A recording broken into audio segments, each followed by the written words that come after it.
There are 3 stages to this quick method of capturing a scene of nature that has some level of complexity. The first stage is to look at our reference and to divide it into planes.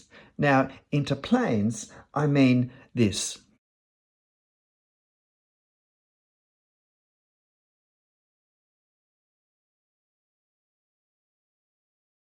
And if we think of a stage set where we've got different levels of stage scenery coming out that move further back, that each capture certain elements in the scene, but give a sense of the 3 dimensions of what parts of this are closer, which parts are further away, which parts are the midground. This is what we need to do with our reference. I find dividing into foreground, midground and distance a very helpful and handy way of working out how I'm going to do something such as this in my drawing. Now, if I'm drawing from nature, it's a bit easier because I can still see the 3 dimensions. But drawing from a photo, it's really important to stop and work out exactly what is closest and what's furthest away. And so looking at this here is closest.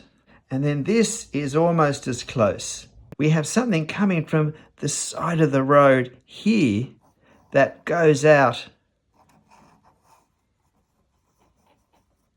over the other things that is closer. There's this tree here then,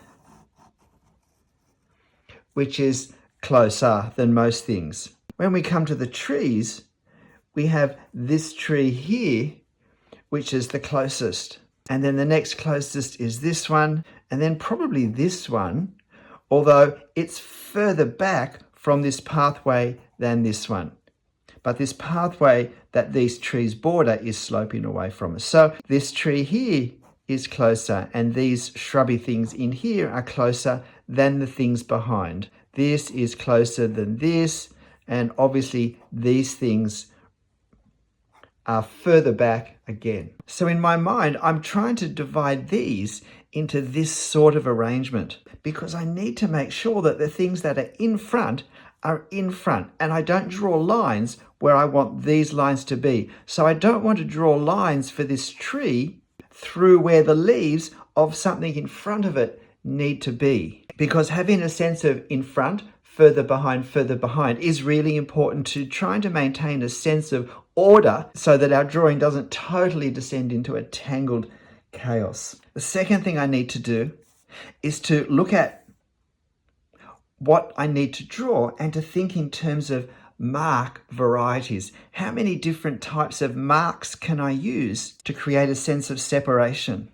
So for instance, down here, this foliage, maybe I can do that with different marks to the foliage over here, different to this here, different to what's up the top here, different to over here. So I was just looking at all the different types of demands that are going to be made on my pen, and if I can use different marks for different plants or different planes, then that will also help to create a sense of separation.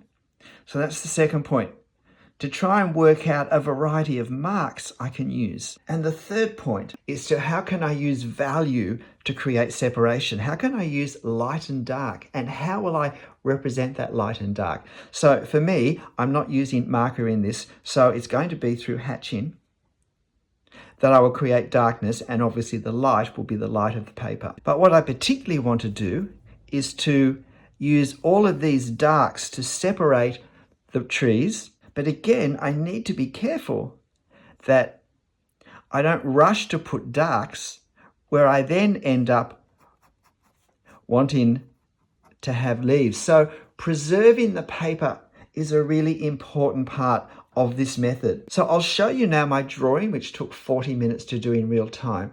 Normally I speed the whole drawing up the same, but I've kept a little bit slower the first part of the drawing where I establish these planes, where I establish these marks, where I work out how I'm going to preserve space so that then as I work from front to back, it can progress in an orderly manner because I can see quite clearly what sort of marks I want, where I need to preserve space and where I want to put hatching and value.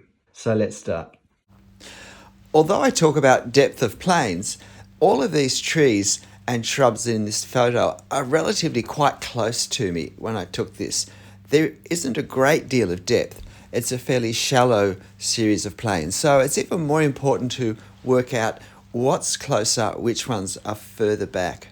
Now you can see me with these very closest things in the foreground, not just marking where they are, but starting to experiment with my marks, trying to reflect the way the leaves are shaped, but also the way they hang on the bush. Do they fall down? Do they stand upright? How do the twigs or small branches at the end of the larger branches hang? I'm trying to capture something of that as well, because these are all the characteristics of the individual plants that will help make them look separate from the plants around them, next to them, behind them. And this is important in a scene such as this, to create some distinction between the various natural forms.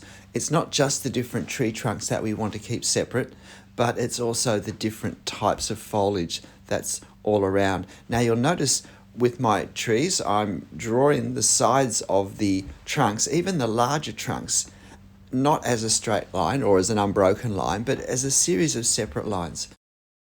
Now I think that's important both in getting a more natural look for the tree, but it also gives me the opportunity to draw things in front of that gap, to put a twig going through there or some leaves. And this is important if I want to get the sense of this is in front of that, this is behind that. If I just draw lines of trees and branches in front of other lines of trunks and so forth, then it will create visual confusion as to what exactly is in the front. It will just look as though somehow everything is transparently layered in the same place. And so as I map out the outlines, the guidelines, sometimes I'll do a little bit of hatching just to make clear what's tree and what's gap between trees. Nothing's worse than putting your hatch in suddenly in what's meant to be the trunk of the tree rather than the gap between two trees. We've all done that, I'm sure. And I'm also trying to establish anything where there are lines in front of the major lines that I'm drawing already. So it's really a case of the closest lines to the viewer, we need to draw them first so they're not overlapping in a distracting way or going over the top of lines of objects behind. So it's really working for each section of the picture that we do. It's really working out, okay, for what I'm looking at now, what's the closest thing? And I'm not trying to draw it, I'm simply trying to reserve the space. So that's why some of those big clumps of leaves end up being just a dotted shape, because those dots will become part of the marks for the leaves at the end, but it simply reminds me not to draw branches through that space. So now I've moved on to add in some of the values to create some of the darknesses that will also be an important part of distinguishing this section from that section, this tree from that, and of creating a sense of these shadows are further away from us. And so darknesses also create a sense of depth as well as separation. And again, it's good when doing this sort of work to work across the whole scene, to not necessarily feel the need to establish the final darkness of darks at any one place too early, because we do read value according to the values around it. You'll notice that I'm doing some shadow on some of these tree trunks with horizontal lines.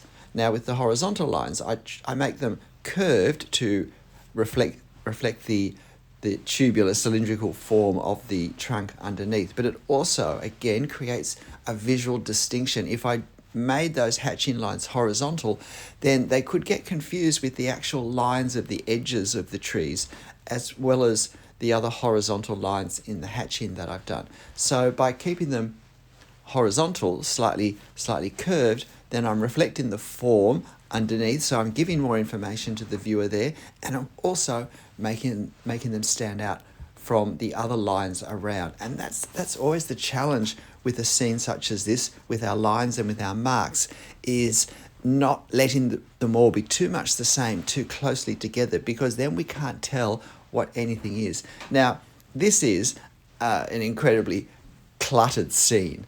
In life and with colour, it's not so cluttered, and we have the wonderful late winter's sun on the trees with their lovely wheat yellow light, just really highlighting the whites of the closest trees and adding some extra colour to the different foliage that we have. But we lose all of that, sadly, in a black and white drawing. So what I'm really trying to focus on is the tree trunks with this scattering of foliage in different places in front of it. And I'm trying to really get a sense of there's layer upon layer upon layer very thickly in this, and yet I want to keep everything separate. So there is actually just a small part of a pathway visible in the lower right-hand corner, and so you'll watch me do that shortly. And I do these lines horizontally, and again, this is part of my approach of creating hatching lines that reflect the form underneath. And also visually it does give a nice little resting place, little place where, if you like, we can stand and look at the view. It says to us, well, this is the ground here, in a fairly clear way. And other than that, now I'm just continuing to go around and strengthen the different areas of darkness and the different hatching lines. Look, I'm very close to the end here. I could have gone on and done a lot more hatching, but it had already taken me 40 minutes, and I didn't want this to be a laboured drawing. It was still, in my mind, meant to have a fresh look to it. So I wanted to leave it still fairly loose. What do you think? G'day, I'm Stephen Travers. Look, I hope you found this helpful. I find this a helpful technique myself when I'm drawing this sort of scene, and you'll find this photo on my channel community page. So if you want to have a go drawing it yourself, but it is a bit of a challenge, but it will give you a good test of how well you understood these points. But look, whatever you draw and however you're drawing it, make sure you have fun. I'll see you next time. Bye.